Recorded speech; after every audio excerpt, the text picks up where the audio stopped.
Okay, greetings, brothers and sisters. YouTube just let me know that this YouTube channel is going to be demonetized unless I start posting more on it. Well, I got a whole bunch of emails to get to. And so I'm not even sure where that email is. I don't know. Here it is right here. We notice that you haven't posted any content on YouTube channel Apocalypse Now for several months and then follow below the eligibility criteria for YouTube Partner Program. So the threshold of it would be I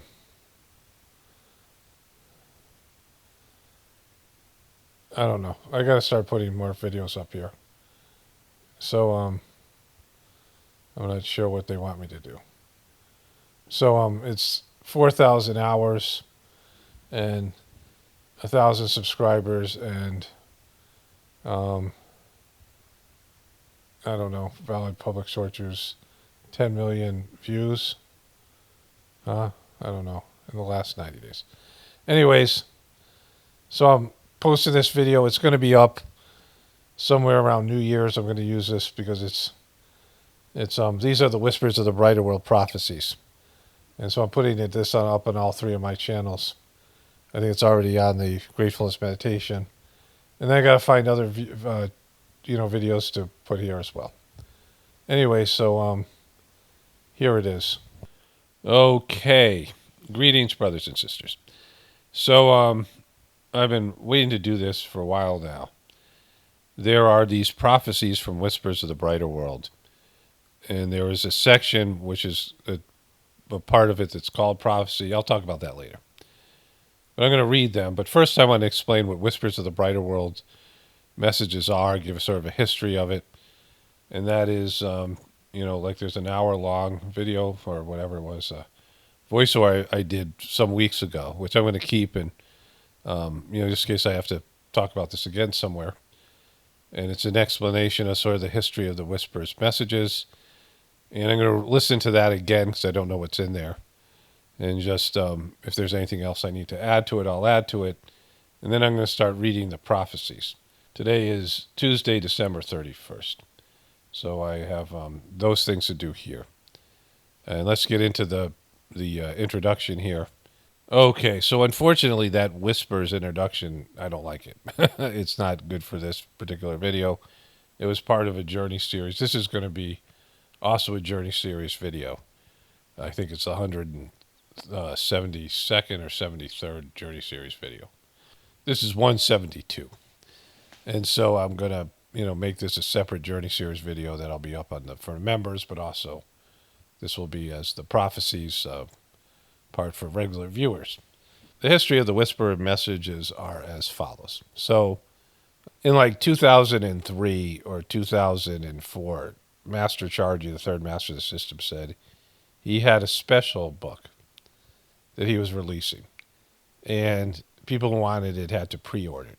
He didn't say what it was about. Some people do because they had worked on it, but I didn't know. And he said it was going to be $250. Now, that was extraordinarily expensive for a Sagemark book. They had these really nicely printed, beautifully bound books that were called Letters of the Master, which were 2 volumes together. And they were, in like a set, and they were $50. And the rest of the books were at most $15. These were hardcover books, but oftentimes they were $10 or less. Printed in India to be as cheap as possible. And people would bring these books back. Like if you went to India and visited the mission, they would ask you to take a box of books back on the plane with you, right? Because shipping is so expensive from India to America, and then you'd give the books to whoever and they would distribute them, right? So they tried to keep the cost down. They made very little profit off the books because there was lots of books that never were, you never bought. They had inventory, right? They had to print out so many books. Of course, there wasn't the print on demand that Amazon and these other, various, Amazon's the big one, that you can use, which I use for my books, right? The 2 books that I've written. But that's more expensive because they got to print it and ship it and these things. Whereas if if you print a lot of books out, you get a better deal. So the idea had always been to keep the cost of the books down. So this was a lot of money for a book that nobody knew what it was about. But I felt like energy around it initially, right? I was like pretty psyched about it. And so we received the book in 2005. And for me personally, there's so many things in there. But what it was channeled messages. And, we started to learn details about it over the next couple of books. Like we knew that there was a medium and that she was French. And then we started getting details about this woman who was a very private person. She referred to herself as a pencil, but she was one of the best channelers that had ever existed. She, in a past life, she was this Sister Teresa of Avila, which she talked about having a connection to, and she was also this woman in England, Sister Margaret Noble, that had a different name, who worked with and for Swami Vivekananda, something like Sister Nadivita. But anyways, this particular person had a long history of being a medium and channeling in previous existences, and had past lives with these beings called the divine hierarchy, the people, these disembodied souls that are here for the upliftment of humanity and to do God's work, to make sure that God's work and vision comes to fruition. So her name was Helene Perrault. I don't know how to pronounce her last name accurately. She's a French woman who was born into wealth, and she was riding a horse when she was a kid, fell off the horse, hurt her back, and a doctor she would later describe as a butcher would mess up her back forever, and she was in constant pain for the rest of her life, and basically a shut-in. She couldn't go out and be in the world so much. She had to be in her apartment. She was somebody who was disabled in some way physically. She was born in 1928. I just looked at it. And that would make her, she was 90 when she died. And she was in her 60s, late 50s, 60s, when she started receiving these messages. And she thought she was crazy. She had been doing the meditation, Sajmarg meditation, and all of a sudden Babaji started to talk to her. I don't believe she knew Babaji in her, when he was alive. And I don't know if she had ever met Charji, again, someone who couldn't travel. And she started to receive these messages, and she was very doubtful about them and remained doubtful about them her whole life. Like she had lacked confidence, and, it's an abstract thing. Even though she was a really great medium, these messages, these Whisper to Bright World messages, there's like 20,000 of them. And Babaji has said this is the largest assortment of these types of messages that have ever been given. And one day somebody showed up at her door. She started receiving messages in the early 90s, but they were infrequent. And some woman showed up in the door and said, Babaji sent me to tell you that the messages are real. So some other woman got a message from Babaji, a medium, and she went and told this woman, yes, these are real messages. And so she started to receive these messages, and then was told to give them to other French Abhyasis, who then eventually made them available to Charji, translating them to English. And Charji at first was not happy with it, because he was expecting to receive these messages himself from Babaji. So when he was around Babaji, and he describes this, which I've read the introduction already in this other voiceover, and I'll take that out of that one and put it here so I don't have to do it again. But he wrote this excellent introduction, which he had to basically sort of sell people on this idea that this French woman was receiving these messages from Babaji. And he himself was not psyched about it, because Babaji had channeled all these various higher developed souls, particularly Lalaji, and was very adept at it. Like Babaji would be sitting there, he'd have his hookah, and he smoked this hookah with jaggery, tobacco, and charcoal. And he, it was like his one main thing. Like he didn't really eat that much. He had an ulcer, and he was very frail. He didn't, he wasn't of the kind, it was like he was detached from the world so much. He wasn't big on food, but he, smoked this hookah with a great deal of enjoyment.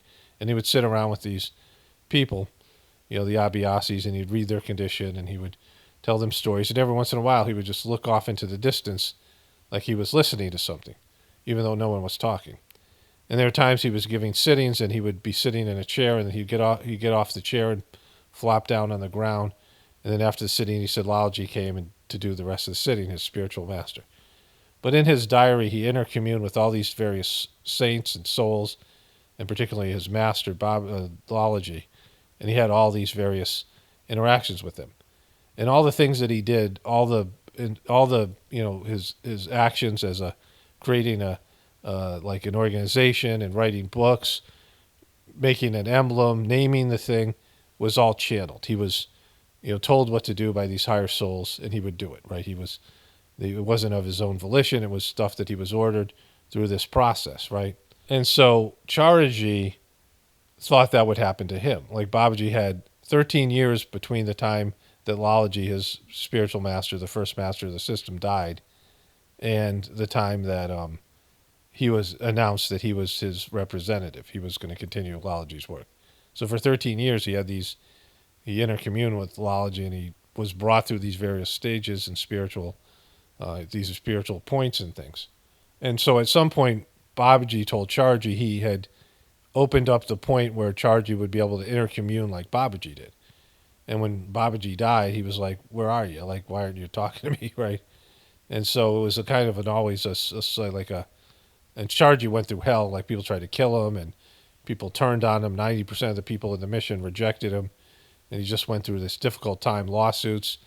Babaji's kids tried to steal the properties that belonged to this organization. They tried to, inherit these properties when they were properties that were bought by collective money. Like people donated money and bought these properties, and they weren't Babaji's possessions. They were part of an organization, but his kids wanted to take these properties, particularly this ashram, the one lone ashram that was built in Shah Jahanpur.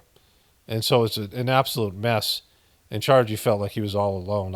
He later would publish his diaries and some of the letters he wrote to people.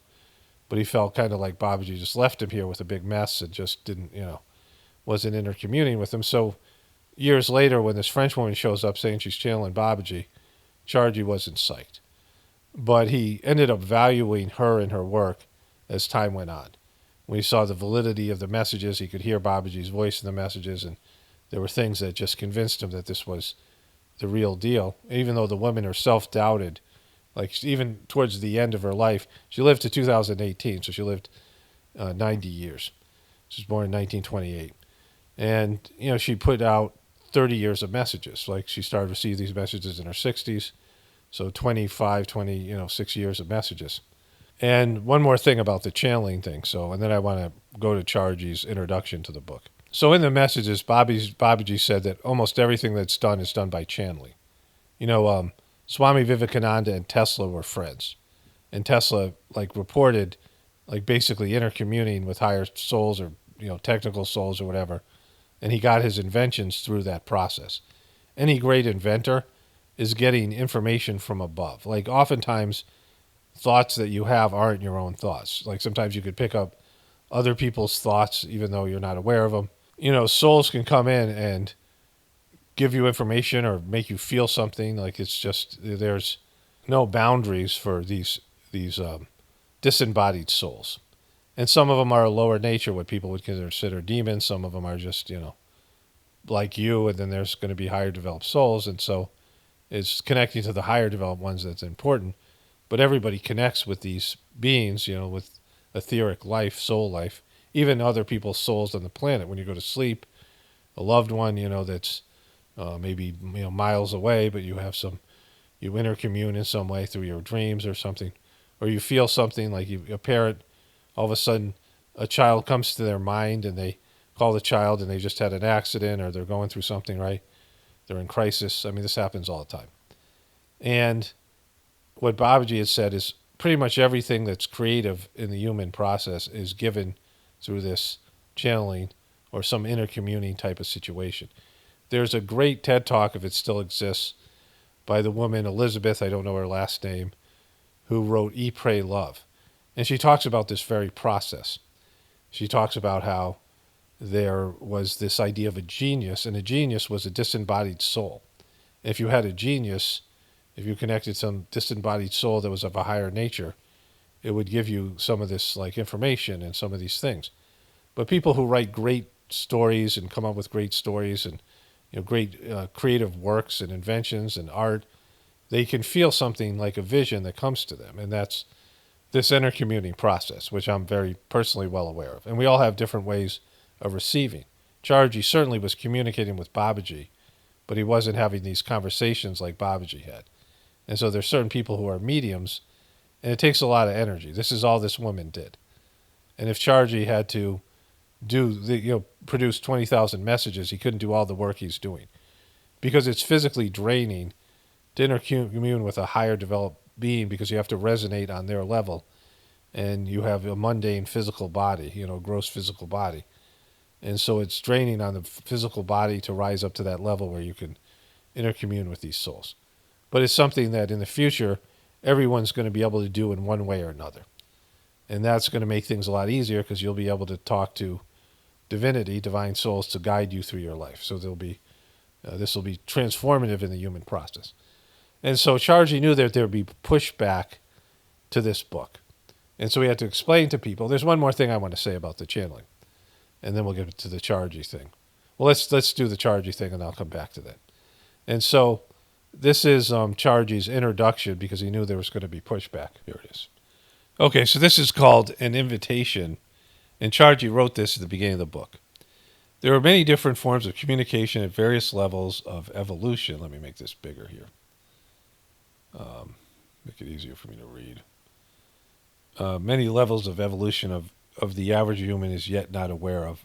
The average human is yet only aware of a few. The usual modes of communication which are all familiar, whatever their level of education or evolution, are speech, smell, sight, or vision, and touch. These employ our sensory apparatus with which we were born, and our gross physical levels of communication.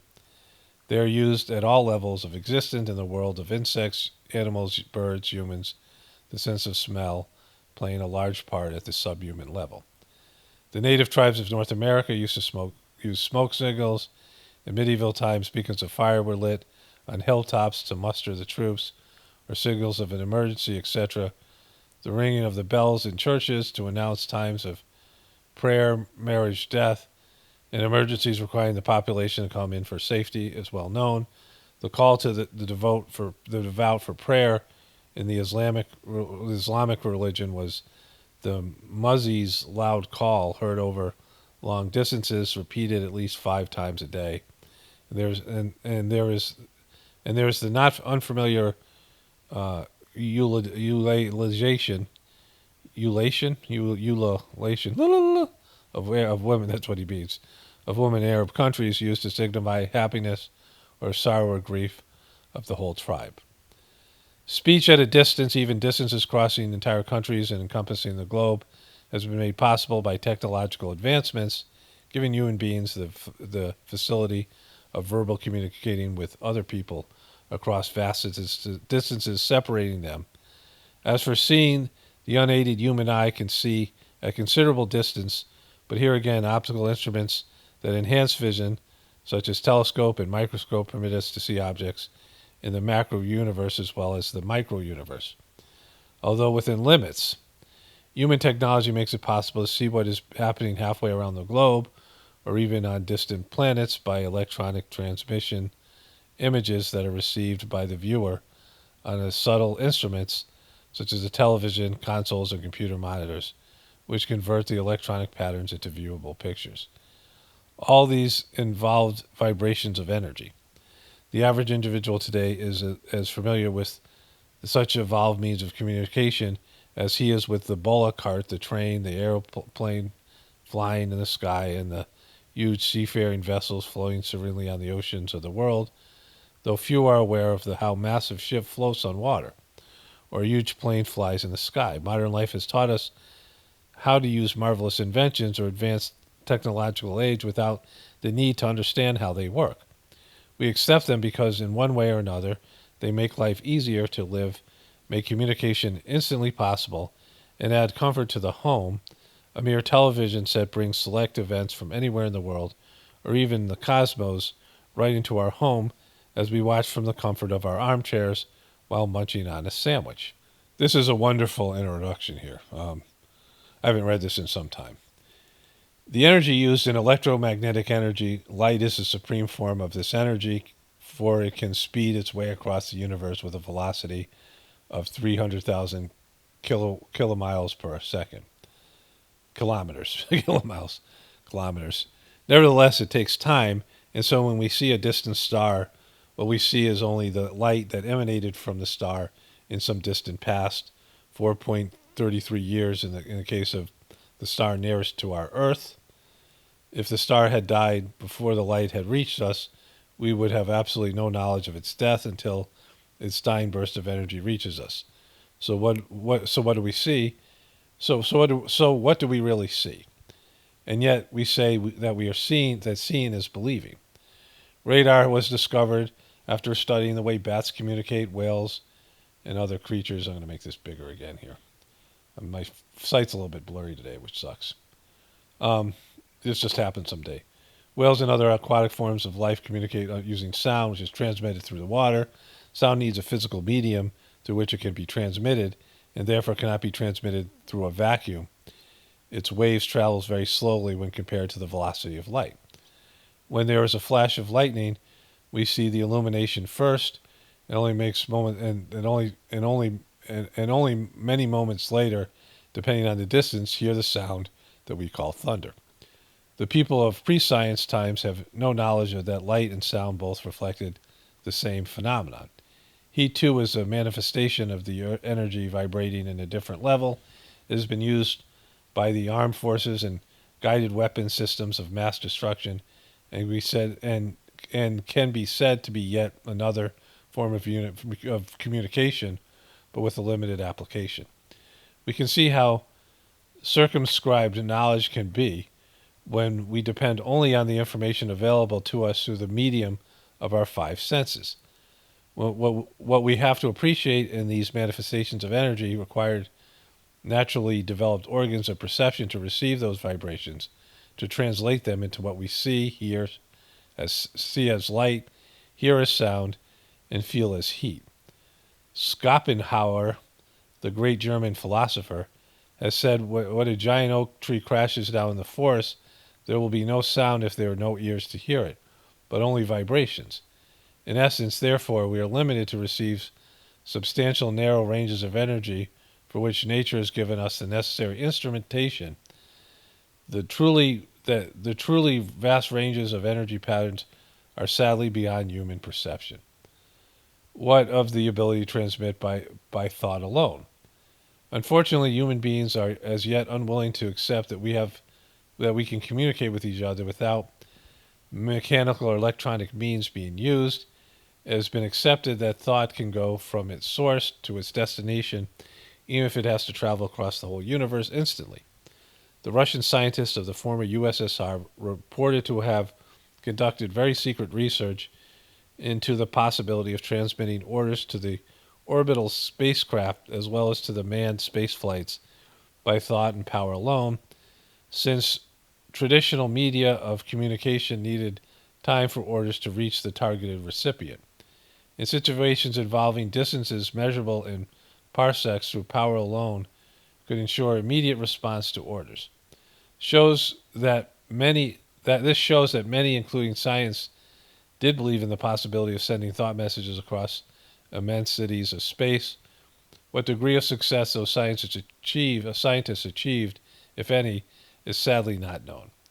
In the lives of the evolved saints, however, such transmission of thought seems to have been possible, if not common. My revered master, my spiritual guide, Ramchandraji Maharaj, Babaji, used thought communication with his master Lalaji. I have seen him suddenly putting on his cap and attentively listening with his head bowed, nodding his head, and making murmuring noise, Han, Han, meaning yes, yes in Hindi. And then, if he was inclined, laying us into the content of the message that he had just received from his master. This has happened quite frequently, even when he was strolling around the house, when he would come to a sudden stop and receive a message, when he wanted to communicate with his master in general, sat silently in a very relaxed manner, but his attention centered somewhere far beyond our human approach, and all of us knew that such occasions were to be respected silently with humility until my master reverted to his normal state. I once asked him whether he heard the Grand Master as Lalaji was addressed, and Bobby said that there was no hearing, as we understand it, involved. He said that it was really the heart that received the messages from above, as he put it. But our familiarity with the sensory inputs could beguile us into thinking that the message was heard with the ears. There's been 2 or 3 occasions where my master gave me a sitting with a specific purpose, and he appeared to be unable to proceed. Lalaji told him by the means of communication, send him to me. I shall complete the work myself. During the long years of my intimate personal association with Master, such occasions have been too numerous for me to disregard this means of communication, which Babaji called intercommunication. He himself recorded in his personal diary not only person-to-person communication with Lalaji Maharaj, but dialogue in which several high elevated souls have participated, including Buddha, Swami Vivekananda, and Jesus Christ. We must observe some citation when we refer to so-called messages from the spirits. We must observe some caution when we refer to so-called messages from the spirits, dead persons, etc., which fall generally within the domain of spiritism or occultism, and are supposedly received by mediums serving during seances. This is advisably a great deal of suspicion regarding the class of messages. There is advisably a great deal of suspicion regarding these class of messages. One has to be careful in all matters without automatically writing off messages received from the highest liberated personalities, such as Lalaji Maharaj, Babaji Maharaj, and other saints of that caliber referred to above. Ancient civilizations, especially those from Eastern world, have all recorded messages received by spiritually developed individuals who are able to communicate with so-called higher entities using forms of vibration unknown to them and to us. It is a welcome phenomenon that in the past decade or so there has been a considerable body of literature not merely on the possibility of such communication, but recording what authors claim to be as actual communication with God himself. Was thought power used in such communication? The human recipient generally received it as a thought form. And wonder of wonders, he has also comprehended the message in his own language, though the transmitted message was not couched in any human language. How did the person or spiritual entity at the other end send the message or order? It is perhaps impossible to say how the message was sent. The depth of the communication depended only on the individual's level of spiritual attainment. They were able to receive messages as visible patterns or as sound, and often have been enacted for the understanding whole scenes pertaining to the future, which such seers later communicated to the masses by limited means available to humanity, speech and vision. For merely natural human possibilities to scientific and technological development, means of communication using scientific techniques to the spiritual dimension, is there an acceptable or perceptible development in human abilities? Or is the subject again to be neglected to the realms of doubt, suspicion, often of fear-generated hatred leading to persecution, thus to what has been a final regulation to the limbo of scientific possibilities? Developed souls have enjoyed contact with what has been known as higher worlds through the medium of dreams. In the life of spiritual aspirant, dreams tend to be more and more meaningful as the individual develops, and has quite often formed yet another medium of communication, often a one-way affair, but certainly not limited to that. Having said all this, which is merely elementary sciences which children nowadays learn in school, we have to conclude that deeply entrenched beliefs in what communication means, and even more deeply held prejudice, account for the inability of average human being able to accept the fact of communication with other souls, even when they are still with us in human form. As for communication with disembodied soul, well, that is generally written off as some sort of aberration, and if the concerned person persists in speaking about it, he runs the risk of being institutionalized. I assure you, the reader, that I too have been skeptical about the possibility of communicating with worlds other than our own, but there have been far too many hidden nuances in the messages from my master to permit me to remain a skeptic. I must confess to an occasional doubt even now, but such doubts are fleeting and leave me in peace. Leave me in peace almost very instant they appear. There is no shame in sincere doubt, which my master said my master should not be called doubt, but as inquiry. But to remain a skeptic and unbeliever, even after receiving ample inner verification and the veracity of these messages, that would indeed be shameful and a tragedy. My invitation to the reader is to set aside all preconceived notions and prejudice and read what follows, and then judge with the heart, for the heart is the par excellence and the instrument for verification of the truth, which I have done and have done personally. Everybody has to do this personally. Somebody wrote me a comment, and I haven't, I'll see if I can find that. A medium who is not a professional has passed on these messages to me after my master gave orders that they be available to me. She is a sister Abhyasi of the Sajmark system of the spiritual practice. I have recorded messages from 4 sources, all of them beloved to me, and all beyond question. The first is my mother Janaki. This is in the First Whispers book. So this introduction is the First Whispers book, and these messages are there from his mom, who passed away in the year 1933, leaving behind 4 children, 3 boys, of whom I am the eldest, and the 4th child, a girl, who followed her mother when she was but 3 years old. His sister died when she was 3. His mom never recovered from childbirth. As I've written elsewhere, I have no knowledge of my mother at all, remembering nothing more than the last heart-rending scene before her mortal remains were taken away for cremation. Nevertheless, she has remained with me as a pervasive reality, often appearing in my dreams somewhat vaguely, and other occasions thoughts about her adding to my sorrow when I was in a mood of despair and loneliness. The second entity that has graced me with the messages of the Grand Master of the spiritual system, held in Sahaj Marg, now spread all over the globe. He is a personality with whom I have no personal relationship, since Lalaji Maharaj, as Mahatma Ramchandraji of Fatehgarh was popularly known, attained Mahasamadhi. He died. Preceding my mother into the brighter world when I was 5 years old, I have been blessed with spiritual experience wherein he graced me with his spiritual presence on several occasions. Babaji would say Lalaji is going to give you a sitting and charge you would get direct work from Lalaji. On a few occasions, I have been blessed with direct sittings, too, from Lalaji Maharaj. The third person to bless with messages is Babaji Maharaj. He's doing this in the order of their passing away. My spiritual master has filled my life with the brim, with his loving presence, his teachings, his divine love, starting with my very first meeting with him in Sajmark way back in 1964.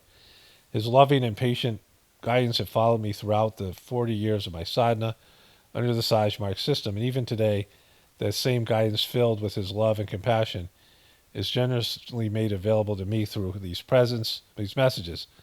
Lalaji Maharaj rediscovered the system of Sajmarg of spiritual practice when my master spread it all over the world during the years of 1972 to 1982, when I was closely associated with him in his work carried out throughout the Sri Ramchandra mission. My wife Saloshana, who departed for the brighter world in November 1999, is a 4th giver of the messages, having secured her place in my master's heart in his lifetime, and now seated at his divine feet in the brighter world. I invite the readers of this book to set aside the skepticism, their doubts, perhaps even anger, when confronted by the whispers from the sources not located on earth, but received as messages addressed to me, many to other Abhyasis of the mission, and so many of the general relevance not addressed to anyone in particular, but to the whole of humanity. May these messages bring hope to the threatened humanity, threatened with instant extinction by the forces of hatred, willful violence, and religious bigotry. P. Rajagopalachari, Parsatharthi Rajagopalachari. Sadkol, that's the ashram in the Himalayas.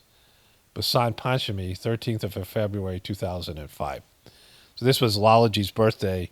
He was in the Himalayan mountains, and he wrote this wonderful introduction. Okay, so I'm glad I didn't have to read that again. That'll save my voice a little bit because I have all these whispers messages to read. So just a few things to address here. So the first one is, I like what he said, and again, I forgot. I just recorded this a couple months ago. But what he said about, if you look at how your ears work, right? And I don't really know. So, I know there's an eardrum, it goes down, and you pick up vibrations and things. But our ability to interpret words, like when you talk to dogs, your inflection of your voice is everything. And they maybe kind of learn their names. But their ears, lots of times most animals aren't capable of understanding human language and words. With apes, it's a little bit better, right? And they can learn sign language.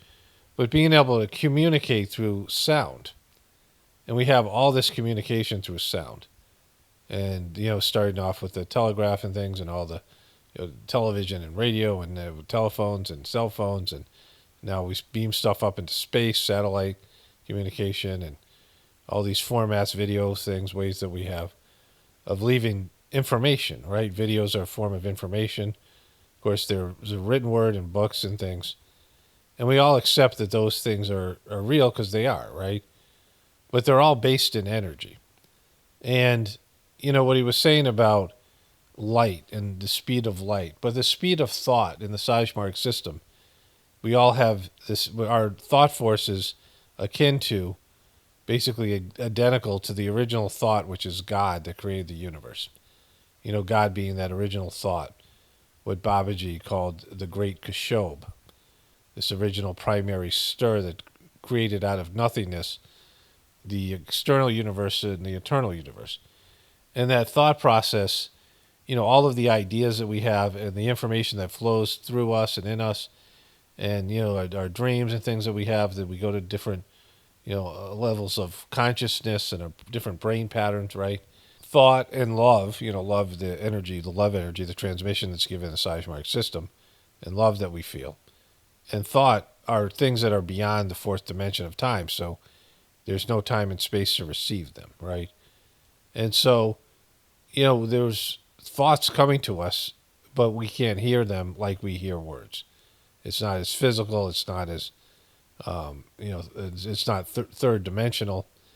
And people who have been able to go through some sort of, usually a personal trauma, like this woman had this physical trauma, but oftentimes people who are mediums, like they lost a child and they so desperately, or they lost a loved one, and they reach up to the heavens to intercommune with that soul, and all of a sudden something opens up for them, and their ability to intercommune and channel is there. But if you can believe in like radio waves, and if you can believe in internet, information coming through energetic, it's beaming around your house, the Wi-Fi, and coming through, whatever portholes, whatever ways that it's making it into your devices, and then making it into your ears and your eyes and things as you watch the videos. Why not believe in some of these other things, right? I know I'm not trying to convince anybody of anything, but it's there. Christians have a problem with channeling, but most of the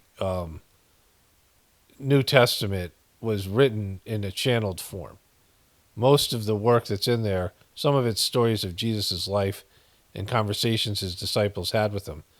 Most of it's like post his death, Jesus was intercommuning with his disciples.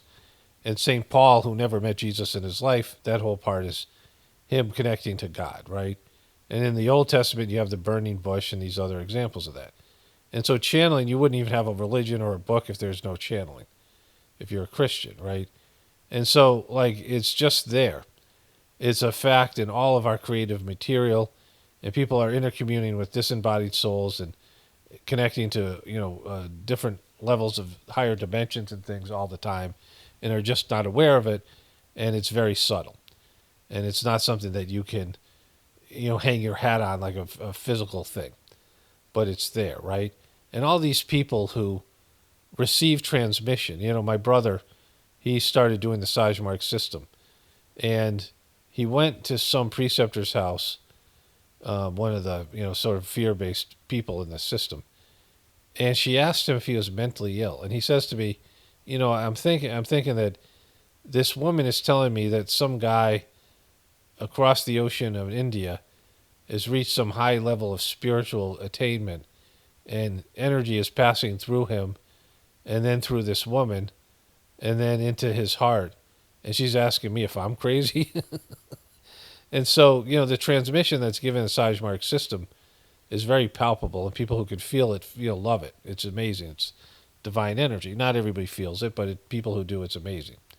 And some of the people who have heard about it through my channel have benefited from the system, or at least they experience the energy coming through me, right? When I make these videos, because we're all conduits who do the system for this higher developed energy, this God's love to pass through us.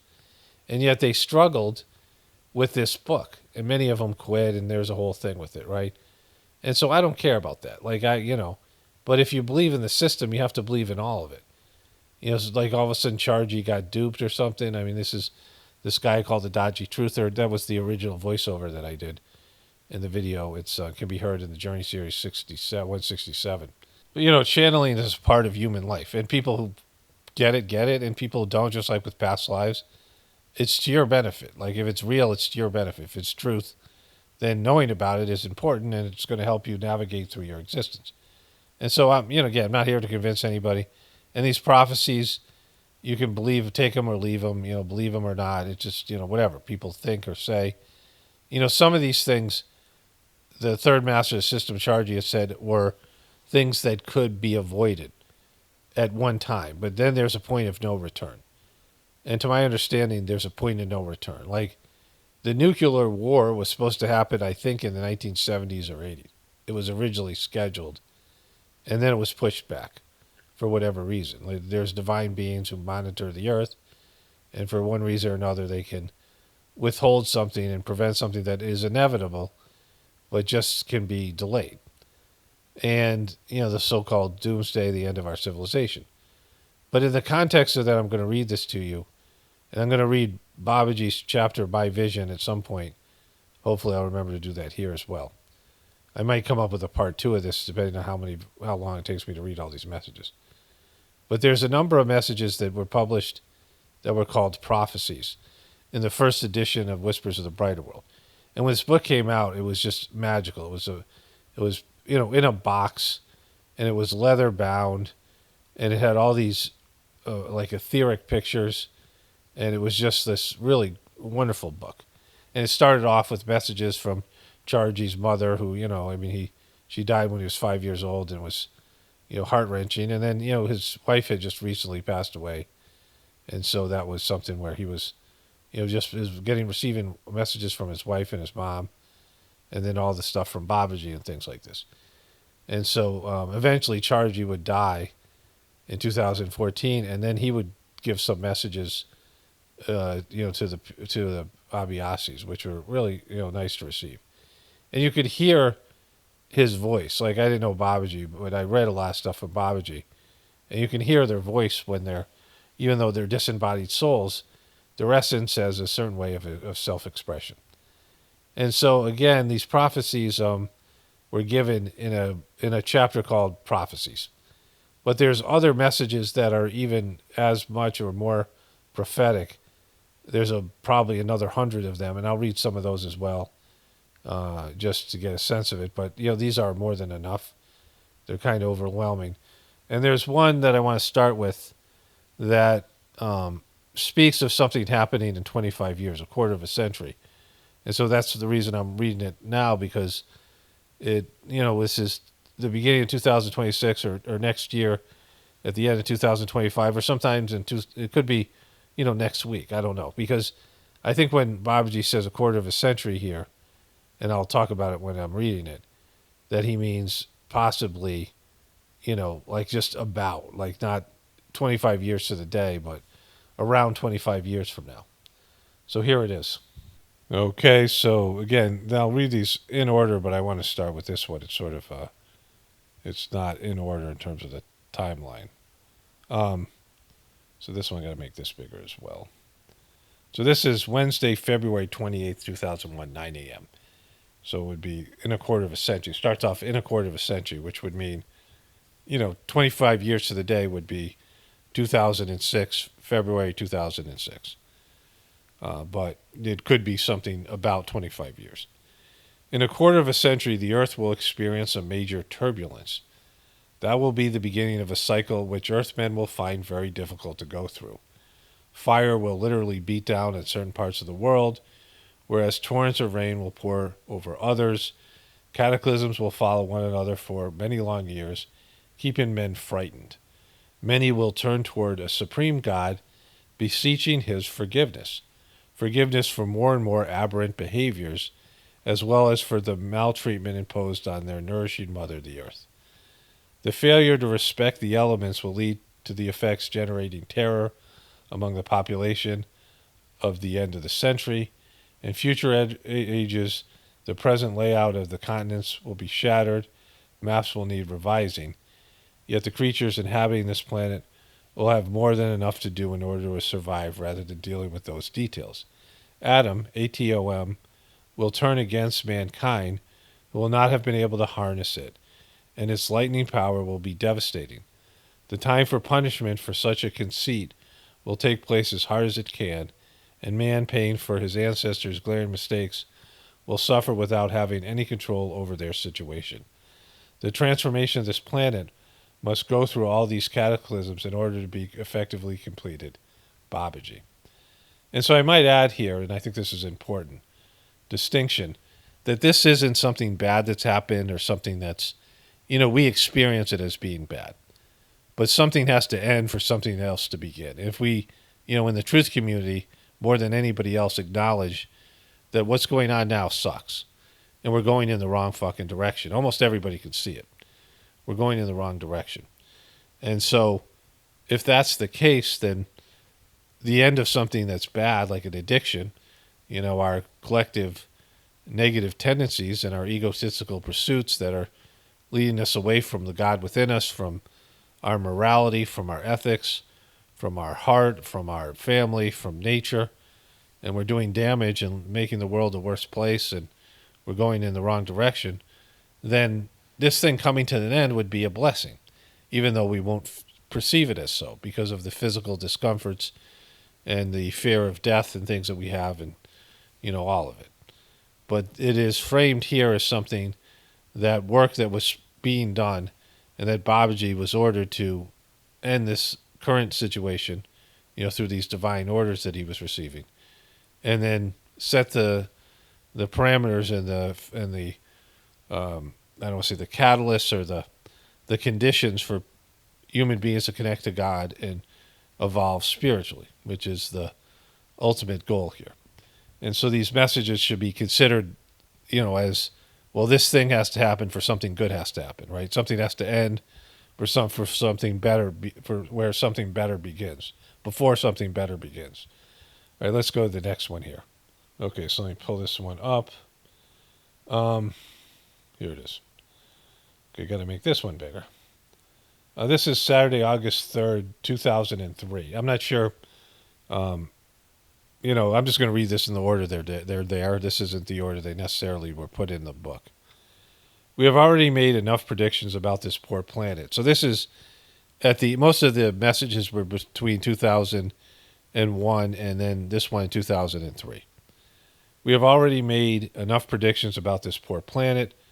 What it has been undergoing since a long time is unprecedented in its history. It's not the only one to undergo these sufferings, as humans live in symbiosis with it. As humans live in symbiosis with it, they necessarily suffer the related unpleasing repercussions without being able to actually identify them. Humanity is doing very badly, and this evil is growing.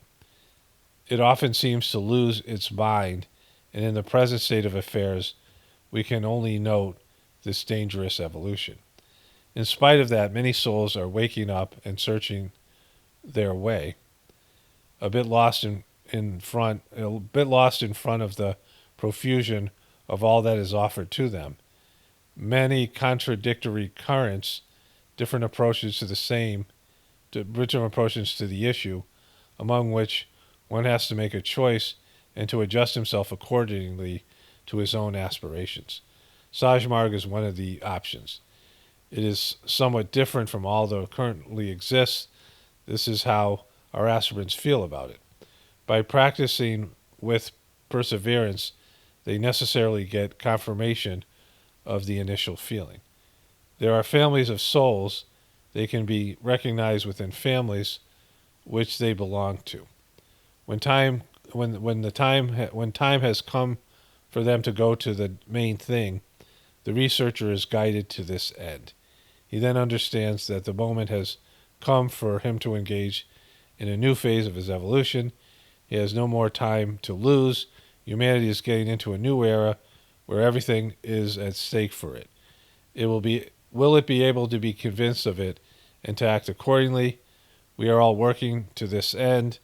May the period of enlightenment be established here below, Babaji. Again, there is always the factor of human choice. And so when you're talking about an evolutionary situation, then there is, whether people are going to accept it or not. So this is sort of a follow-up to the message that I read about 25 years and a quarter of a century. But this one came first. This is Friday, December 29th, 2008 a.m. Nuclear power will ruin the world. This badly controlled power is demonic. One day man will be overwhelmed by its power. Upheavals that will change the world will have their origin in it. It has much wider implications than you could imagine, and which contribute to destabilizing the balance of this planet. In this matter also, man plays with fire without actually being aware of the detrimental consequences for humanity. A natural energy will replace all that is currently used and which is harmful to man. Human knowledge does not allow its use for the time being. These secrets will be revealed to men of goodwill who will look forward in an inspired scientific research. That energy will be non-polluting and not very expensive. Those with money power will not be content with it. Only the absolute necessity for the survival of the world will prevail. This time is not going to happen tomorrow. The earth will go through great changes before getting into that. These prophecies do not concern you.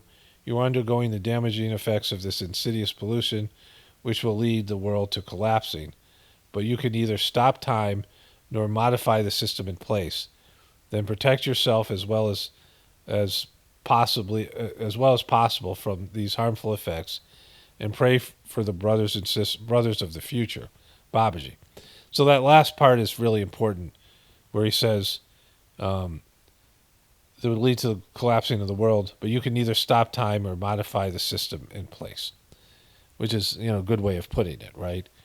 We can't prevent time from moving on, and we can't fix the system. And so we pray for our brothers and sisters of the future.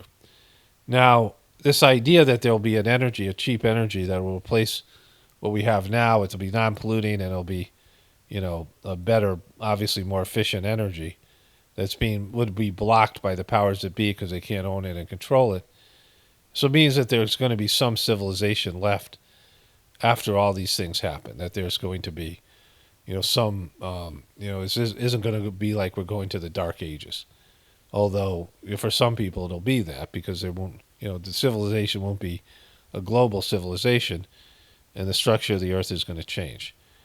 And in all this, the idea is that people connect to the divinity within them is the one solution. But will people choose that, right? Like, that's the big question. See, I was just talking about this in my New Year's Eve, year of video. The year of the chaos, which is, partially due to these messages, but we all see things are devolving into chaos, right? And I was talking about how, like I heard this on the news maybe yesterday, that the majority of people within a couple of months get rid of their the New Year's resolution. And their New Year's resolution is usually something they know they should be doing, but they're like, oh, I'll do a New Year's resolution. And then they call it Quitting Friday or whatever it was. Like I talked about that. See if I still have I might have the tab open here. It's called is your Quitter's Day, and 23% of adults quit their New Year's goals by the end of the first week of January. And it's usually a Friday because they want to do something on Friday that they've been not wanting to, they'll smoke cigarettes or go out and drink or do whatever they're trying to get rid of, right? And they know they have to change it, and they know it's good for them, but they don't see it through. People don't like to change. People like to see other people change. They like to complain about other people, but they don't want to change themselves, right? And so there's going to have to be drastic changes here for humans to survive what's coming. And they can go low or you can go high. You can embrace your ego or you can embrace your soul. And it's going to be one of the two things, and it's going to be significant, whatever it might be. And if people embrace their egos, then humanity will be wiped out, and the powers that be will try something else here. So this is going to be a turning point. It's going to be, a yes or no for humanity. It's going to be the ultimate test, sink or swim. Thrown in the middle of the ocean when you're a toddler, you either sink or you swim. And that's my understanding of all these things. And the majority of souls are going to be not a part of it. Like most human souls are not going to be a part of this because there's going to be drastic population reduction. And so if there's, 8 billion people and then that goes down to less than 1 billion, that means 7 out of 8 people won't be a part of this, right? And so there's a culling or a cutting of the amount of people that are, you have to make it into the club just to live in this, this toxic, almost uninhabitable post-apocalyptic world so that you can work to build a better future for yourself and other people where spirituality will reign, where people's interconnection with God will be the major factor guiding them through their earthly decisions. And all civilizations, all of the the systems that are used will be built with this idea in mind, with a connection to the divinity within you and working with God and God's, working for God and embracing God's, laws and principles and spiritual truths that are so prevalently ignored at this, particular time in history. Okay, so I'm going to take a break here and I'll come back and start reading some more. Okay, just went on a walk with my wife. We ate lunch and it's pouring outside. We have a pond in our pasture, which we had dug. And the guy was supposed to put a lot of clay up on the sides of it, but he didn't do such a good job. But it's worked out because there's a part of the pond that always has water. And where we live, the area is basically a swamp. There's all these places that were built on swamps. Where I grew up in Connecticut, like the whole state, a big portion of it's a swamp, right? The lowlands. And when you pour topsoil in, the place still wants to be a swamp. Like there's natural water flow there.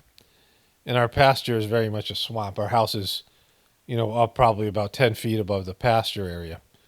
But the pasture has flooding areas, and the pond was one of those places that flooded every year. Sometimes the whole thing's underwater, but now all that water runs down to the pond, and if the pond is, half empty, then it's, now it's back to being almost completely full, and then there's like an extra full where it expands to its maximum capacity, which is kind of interesting.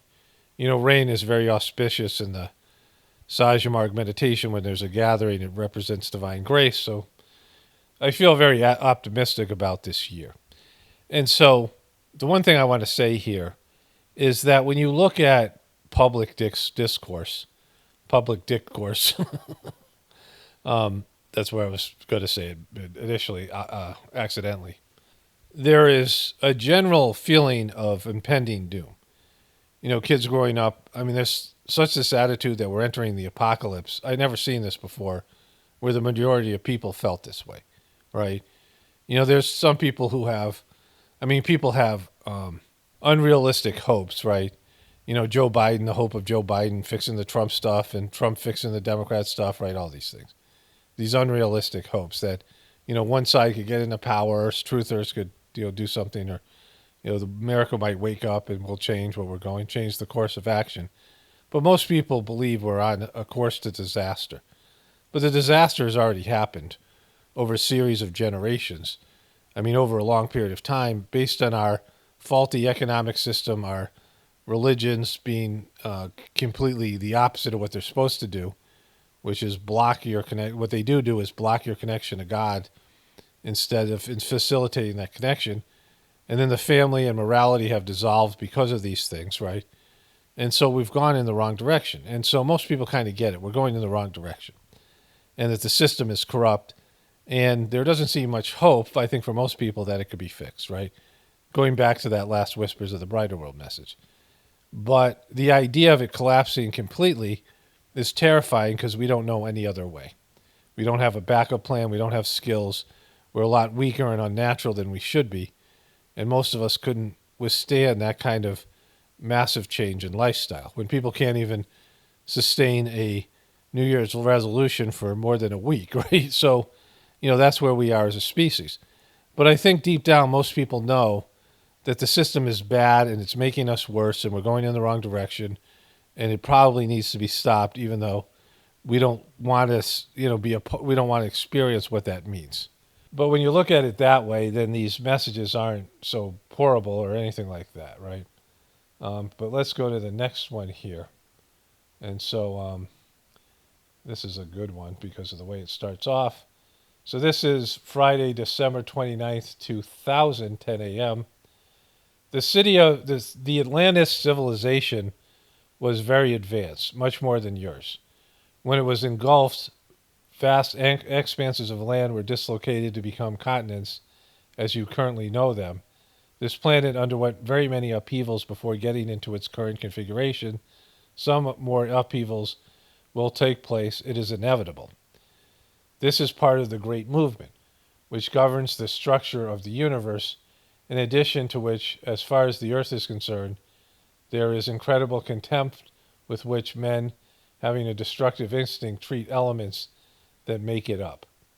They are not unaware of the serious dangers in which they put humanity, but they continue to move forward in the race for power, primarily their own power subordinated to money power. Others devote their intelligence and action to their brothers, and thus the balance of values tentatively takes place. We let you think about that issue in this end of year, when the prospects for peace in certain parts of the world don't look exactly cheerful. As for you, cultivate in your hearts this powerful strength that is love to counterbalance the forces of evil. Babaji. Some of these Whispers messages allude to the fact that there's different levels of this experience, right? Of any experience. There could be the worst version, the most unpleasant, and then it could be easier. Just based in, if you're willing to make the change internally, like if you're going to go through something that's supposed to humble you, if you can humble yourself without going through something difficult, right? One time my brother was helping me start a landscaping business. And I had my friend, his dad was a builder, and the guy had all these cool tools and all this equipment. And I have these pieces of metal I needed him to bend. And then he drilled holes in them. It was very helpful. I went over his house. And, then I put these metal things on the end of these, big 2x12 boards. And I would take a lawnmower on and off the bed of the pickup truck I had, right? And so it was this old Ford pickup truck with 3 on the tree, right? Just the old style.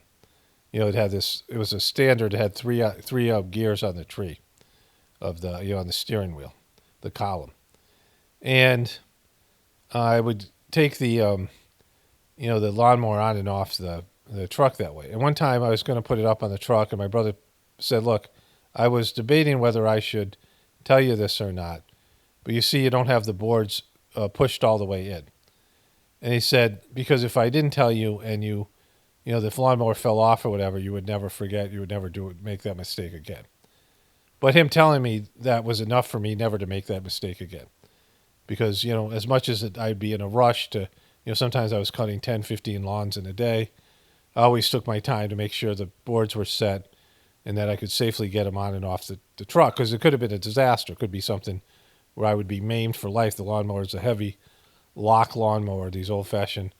So, it was just heavy, and it would have been a nightmare if the boards broke or it fell off or slipped on top of me or something. So, you know, but I never forgot that lesson, right? Because I, said, well, that could have been a disaster, and I didn't need to experience it once. I just needed to see that could have happened, right?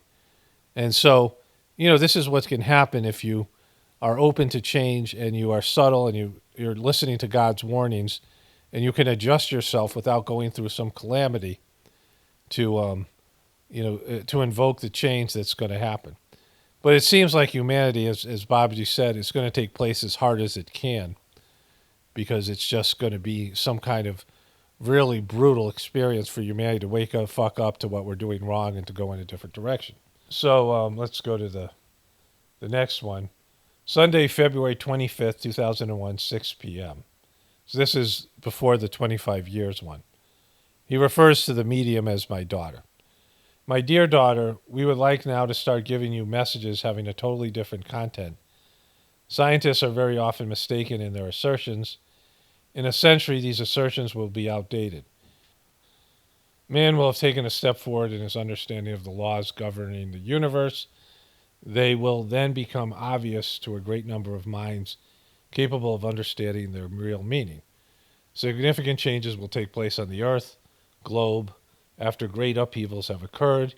Even the best established structures will be disrupted, and the elements will make life difficult for human beings, who will have to face up to things. Another race, stronger and having a much more developed sense of extrasensory perception, will set up a world that would astonish most men living in the present. When the poles are reversed, they will generate great climactic changes. Men will need to adjust themselves. A large part of the population in its present proportions will have disappeared. The Earth will start a new era best suited to its evolution.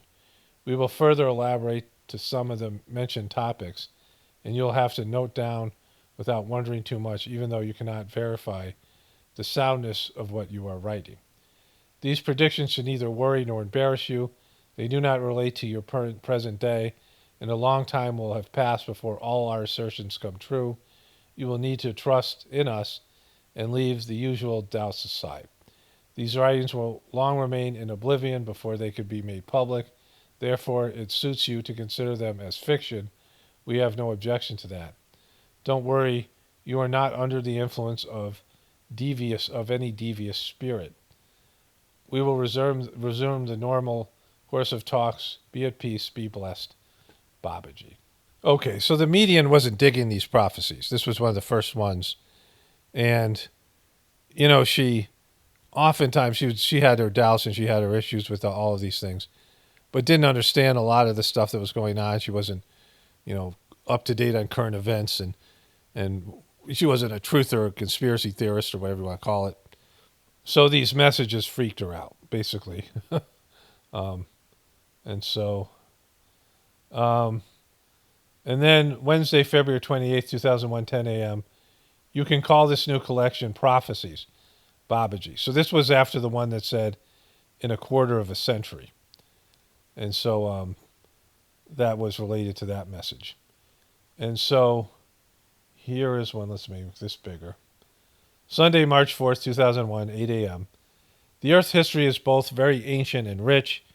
It had some advanced civilization, extraterrestrials, as you call them, came to establish exploration sites and to build interplanetary relay stations. Some of them survived, even though not having their primary usefulness anymore. The pyramids belong to them. Many things are said and written about them. They still play an important role energy-wise. Revelations on this point will bring a new enlightenment to men of future ages. That time has not yet come. Could they really understand all the subtleties of this system? They should at least start admitting that life exists on planets of the solar system and beyond. It will be necessary. It will really be necessary to hit hard so they accept this principle. A massive invasion will occur. We have already mentioned that possibility, which alone will put an end to the wanderings of all forms of science. The whole picture will need revising. Those beings will bring an extraordinary knowledge that will leave the poor earthlies stupefied with their pompous ideas on everything, most of which are wrong or worthless. These billings would come in order to protect the universal balance from man's misconduct, as well as from the huge risks they're running with their so-called progress, which is alarming in many respects. Babaji. I don't think that this is going to happen soon. Like, I think there's going to be a nuclear war, which he alluded to earlier, and some other things will happen. And so that's whatever it is. Sunday, March 4th, 2001, 10 a.m. So this was all, in 2001, not consecutive days, but, these kind of things, right? Where it was, in a cluster of messages. My dear daughter, concerning these prophecies, you must write what we dictate without having any qualms. You cannot check the soundness of what we are telling you. Some of our comments confirm assertions you've read from other sources, which themselves include some of ours, the best inspired ones being written by mediums having access to well-informed sources. Great upheavals occurred on this planet time and time again. They made life evolve in various forms. Terrifying species inhabited this planet that screenwriters of science fiction movies cannot even imagine. The humanoid kingdom is rather recent. It was not about spontaneous generation, but it was experimentally generated by superior beings and has evolved with time. Present researchers whose eyes are reverted to test tubes would be astounded if they discovered the true reality of mankind. There's no question here of an upper race, as they believe. This sub-race tries to work its way up to the upper level with God's help. There is every hope of success. There's a lot to do. All kinds of committed persons have devoted themselves to it. Eden will not happen in a hurry, but a high-level embryonic consciousness is germinating and growing in this world so as to reach a possible full blossoming in a very distant future, Babaji. And so this is why I've talked about the genetic mutation in test tube babies.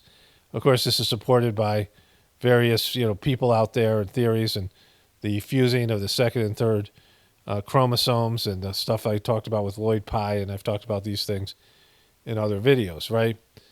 But this idea of a subrace, I've talked about how there was a time that people on Earth lived thousands of years. Like, so the Mahabharata at that time, 5,000 years ago, these guys were living hundreds, if not thousands of years. Babaji talked about some people who lived like yugas. They lived 10,000-year yugas, right? I might have had a past life where there was this kind of, I was a Asura king, a bad king, where I lived hundreds of thousands of years. Like this, if I was that person in terms of the, definition. So, there is these types of things out there, right? Where we don't have access to it. But I do know that I realized at some point, and it just makes sense if when you're become an adult, you complete your education, which is, that's like you're done learning. That's kind of the American model. And you start your career, and shortly thereafter you get married, or, you might start your career and get married at the same time. And then you start having kids almost immediately. So you get your career going, and oftentimes both people are working. Then also you get married, which is you're learning and spending time and having, a life partner. And then you have kids, and each one of these things is a major thing that could dominate your whole existence, right? Each one of these things could just be enough to just deal with at once, right? And then, this is the time where you should really begin your spiritual practice. And as an adult, you can start cultivating a relationship with God. But where's the time and energy to go into that? So you have these four major aspects to your life: career, your life's work, your marital relationship, your raising kids, and then your relationship to God. And then, and then if you want to pursue more knowledge, right, gathering more knowledge, and then, whatever else you're doing. Let's say that starts in your 20s, like you turn 22, that's, 24, let's say. And then by the time you're 44, I mean, you're more than, for most people, halfway done with your life. When you turn 38, you're halfway point of your life, right? And then as you're in your 40s, you start developing physical issues. I mean, health issues, which, for younger people, it's happening even sooner. And then you're dealing with chronic health issues as well. Your kids are, depending on how many kids you have, you should be entering your last phase of your job in terms of retirement, but that won't happen for another 20 years. You still really haven't engaged in a spiritual practice, and your life's energy is diminished. You don't have much energy, and you have all these things, all these stressors that still aren't completely resolved, right? And then before you know it, you're old. And like I just said in a recent video, I finally have like cracked the code of my life. And I have all these, as you grow older, you have these programs, usually from past lives, if you've had past lives. And knowledge kicks in as you become a parent, as you do a career, as you enter into various phases of your life, things that you knew but you didn't know you knew, and abilities that you had and that you didn't know you had start kicking in. And by the time, you just have all yourself, like you've incorporated all these different traits that you had available to you, but it took physical life experience to pull them out of you, right? By the time that happens, you're in the death process. But imagine if by the time you were 60, that was like you're a teenager. And imagine if you could spend your whole, 60 years as a young person, or whatever it is, 100 years as a young person, where you traveled and you had adventures and you learned about life and you developed skills and you became a complete person. You earned whatever amount of money that would last you the rest of your life, so you didn't have to deal with those kind of things, right? And you established yourself, and then you got married, and then you had kids, like you married, for 10, 15 years, you had kids, whatever it was. And then you could devote the rest of your time to spiritual life and, pursuits and hobbies and things that you're interested in, and, which would be maybe hundreds of years, right? And so you could accomplish so much more in so many different ways. But when it's all crammed together, it's because we were programmed, or we were genetically manipulated to be slaves. And short lifespan, if you ever seen the first Blade Runner movie, the clones only lived for 4 years because they were superior physically and they would overtake humanity. They were made stronger and things like this. My wife just called me. She'll listen to my New Year's video where, the New Year's Eve video where I'm saying, the year of, this is the year of chaos, right? 2025. And I started the video. What happened was I pulled up all these links. I pulled up all my other videos that I had done year of. And I was going to take little clips of them and make them into the visual portion of the video. Like you see that there's a picture of a sunset, I think, in what you're watching now. Sometimes I just have one image, but I was going to have these videos going. And as I did it, I heard all my voices, my voice in each video. And it was kind of interesting the way it was playing out. And, it would create almost a chaos in that sense. And like, well, this would be a good way to start the video. And so my wife she just called me and said that she was listening to the beginning part. And I kept on going, boop, and she was cracking up. So there was that. But getting back into it here, that if you're going to make a slave population, you would have to do things to keep them weakened so they wouldn't rebel, especially, in this slave population, which I talked about in my book, The Choice. It's likely that they made some people warriors, which they would increase their fight or flight and their aggressiveness, right? If they had people that were in charge of, whatever, security or something, like if you were extraterrestrials and you had these different levels of workers, you would make different groups of people based in the need of those people, right? Which would explain maybe the different racial groups or whatever it is, right? And so my understanding is that they created these, like a group of slaves, and they didn't do a great job genetically. They kind of slapped it together to harvest resources and things on this planet.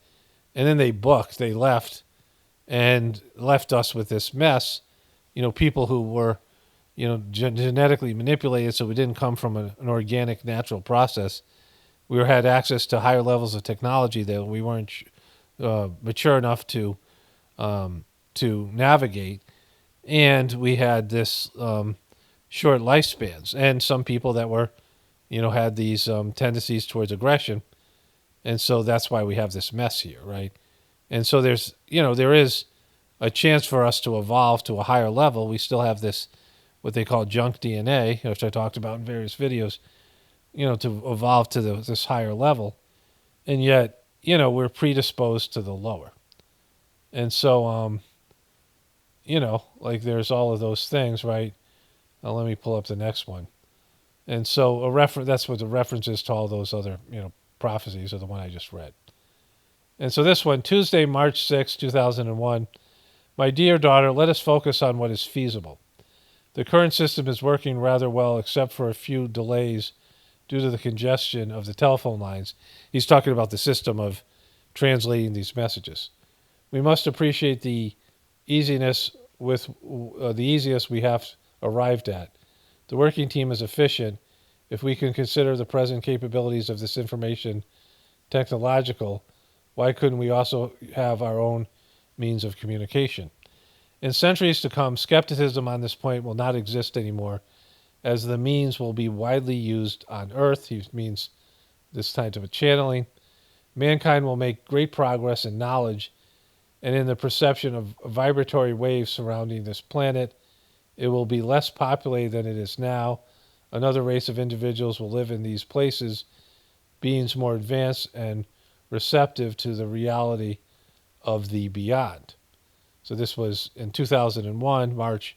So this would be the next century. This planet will be used as a relay station among the sidereal and planetary systems. A leading edge technology not destructive for mankind will facilitate that service. Telepathy and the many resources of the brain will become very much used for everyone's good. That is something reassuring, which raises hopes for the descendants of today's man, who are moving forward in this world of darkness and despair. Babaji. And so, like 100 years seems to be when a lot of these things have all played out, and then good things will be coming in. So there's going to be 100 years, and it's going to be like 80 years, right? If some event happens in the next year, and then you have 75 years, a lifetime, which isn't so long, and then other things will be happening during this time, and then eventually everything will settle down, and there'll be an evolved human race. Hopefully, this will happen, that humanity will choose this, and all these things. Friday, March 9th, 2001, 8 a.m. The current communication technologically is still in its infancy. Let's make this bigger here. The current communication technologically is still in its infancy. It has a long way to go to reach the most efficient stage of being an interplanetary relay station. It must improve its subtlety and put no more restrictive barriers on the grounds that only the Earth would be inhabited, as we have already said. Its level of evolution is at an early stage. Men have high opinions of themselves. Scientists believe that they are the only ones to possess the truth, whereas they still are at the level of kindergarten, no more, no less. The planets that they assume not to be inhabited have forms of life far different from their own, and the few lights from which they benefit came from a beyond they cannot even imagine. And so what he's saying is that these etheric beings that occupy planets in our solar system that are, another form of life, are being affected by human beings, and are technological, and are going into space and doing these things. And some of these higher developed souls are coming, that come into this planet to elevate humanity, saints and spiritual masters. So let's read that again.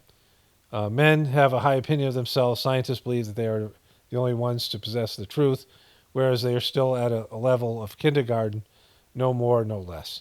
The planets that they assume not to be inhabited have forms of life far different from their own, and the few lights from which they benefit come from a beyond that they cannot even imagine.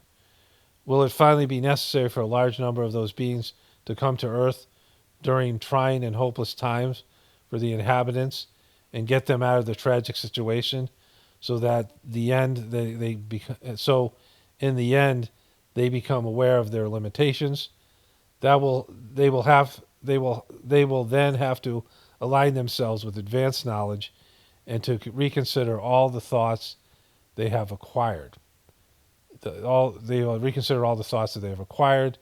They'll have to start all over again on sound basis, enlightened by the highly developed race, which, in spite of that, won't easily impose their views. Which, in spite of that, won't easily impose their views. That they're not going to force the lower level of people to obey them. They're going to try to win them over. Absolute necessity will have the force of law. Men, for their survival, will have to abide by it. Babaji. Okay, 3 more messages to go. I took a little break here, and then I'm going to wrap this up. I thought I was going to read more of them, and I'm going to do a part 2. And I'm going to find, more of these ones that should be a part of this, this whole group. There's quite a bit of them, and there's probably some we didn't even see. But it's just too much to do. I mean, it's a lot to absorb, just these amount. Like each one could be taken independently and thought about, and just what are the implications of what does it mean. But like I said, I'll look into doing a second, maybe even a third this year. Like maybe in a month or so, I'll do another one. And if I forget, people can remind me. People who want to hear more of these, and whatever it is. Saturday, March 10th, 2001, 4 p.m. These prophecies are to be taken as they stand, hope for the future. A stronger race, more advanced and respectful of true values, will arise. That is how the future will be shaped. Those beings will evolve differently, and their objective won't be money anymore. That is enough to make some of you dream. Those who did not believe that this kind of prospect could happen. Man of future ages will not resemble today's man, neither body-wise nor mind-wise. That race, the result of important mutation, will start its path between 2 worlds, a long way at the service of the great beings who reign over the solar system, orchestrating the planet's movement and the harmony that must exist in the cosmos. The supreme strength of this vibration governs the worlds. The last deficiency brings about chain reactions. Infinity, coming back to it, not a shapeless and lifeless mass without reference point, is beyond your reach and comprehension. It is actually infinite insofar as it is not measurable. That is a truth. That is a truth that doesn't align you and you at your current stage, doesn't enlighten you at your current stage, but which in the future might reasonably be clearer. Babaji. So that's interesting, right? So he talks about this mutation that's going to take place, that human beings will evolve. Like this is a butterfly type situation where we have to be more advanced than we are now. And whatever is going to happen to make that take place, I don't know. What physical things are going to happen, what internal things are going to happen, but there'll be human beings with different tendencies that mentally and physically will be structured in a different way. It's like the Cro-Magnon man coming to replace the Neanderthal, right? Or was it the opposite? I don't know. Whatever it was. That's bullshit anyhow. So, but you get the idea, right? It's like we're becoming the butterfly. We're evolving from the caterpillar. And so this is, a part of it. And that, I think just thinking about it that way makes these much more acceptable. So let's move on here. Sunday, March 11, 2001, 8 a.m. You must not be afraid of writing what we dictate to you. A world new and totally different from what you are presented living in will exist in future centuries. Establish a parallel between what life was in the 19th century and what it is nowadays. Would the most advanced people of those days have imagined what exists now in every field? You consider everything as normal and take it definitely for granted. Similarly, the way to go within the next 2 centuries will be even more amazing. The way to go within the next 2 centuries will be even more amazing. Therefore, you must note down without absolutely any reservation, even if you do not understand. A new world is in the offing. You cannot imagine it. It is beyond your comprehension. Your current civilization is built on a few principles that will no longer prevail in the future. Electricity, oil, and all its byproducts, which are used in the present system, will be considered as antiques and simply forgotten. A complete revolution will have occurred at every level. If a vestige of your civilization had to remain, it might be studied with curiosity. That is the way it is since the beginning of time. Everything evolves and is renewed.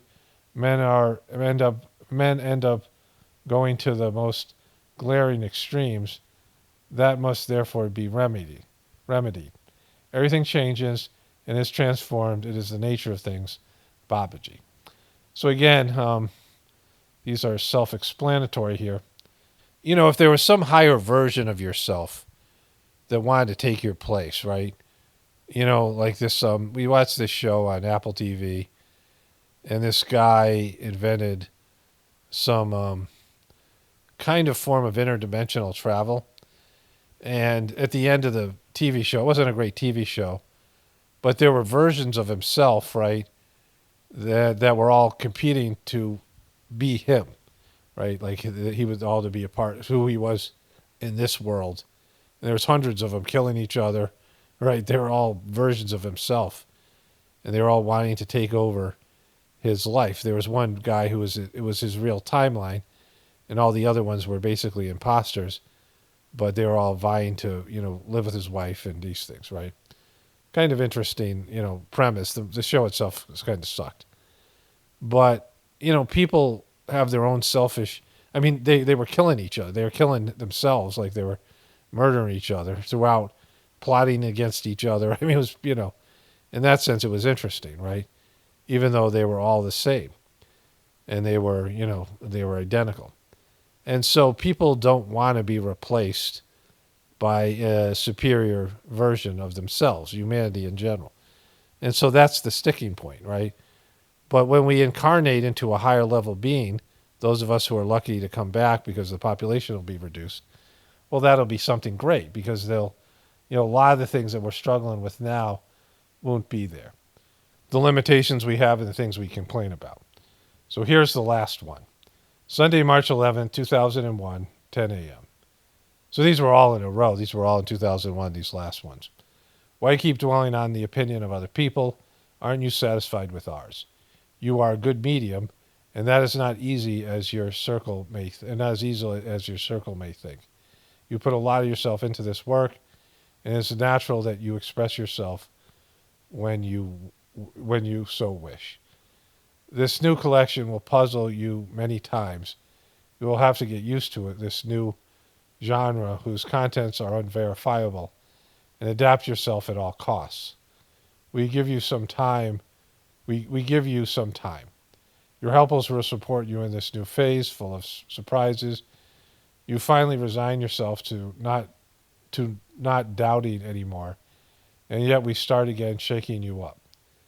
We have to progress in our work, and you need to trust in us. That is all we can tell you about this. Do not be afraid. You receive us very well. The comments are different, but you are not the cause of it. We couldn't we couldn't eternally go along the same lines. Keep these writings for yourself if you wish. It's up to you, but it is good to prepare open-minded people for this potential complete upheaval in future times. Some ancient civilizations have gone through similar events before they disappeared. They take place over very long periods of time and do not concern you, Babaji. And so, she struggled and had issues with all of these things. But, all this stuff is kind of, like I said, it's all there, and it's things I've talked about personally. There's other references and people who have similar ideas about the future of humanity.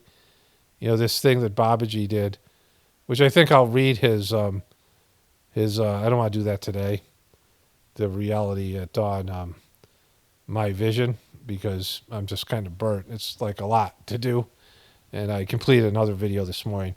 But someday I'll do a follow up to this. I'll read Babaji's Reality at Dawn, and I'll continue with part 2 here. There's so many more messages. Let me look at the folder. So I have those messages, and then I have one that says more, and there's probably 30 messages, and then there's some new ones, right? And so you know, I'll I'll look through those and see which ones are worth reading. Some of them are a little bit redundant, but you get the idea.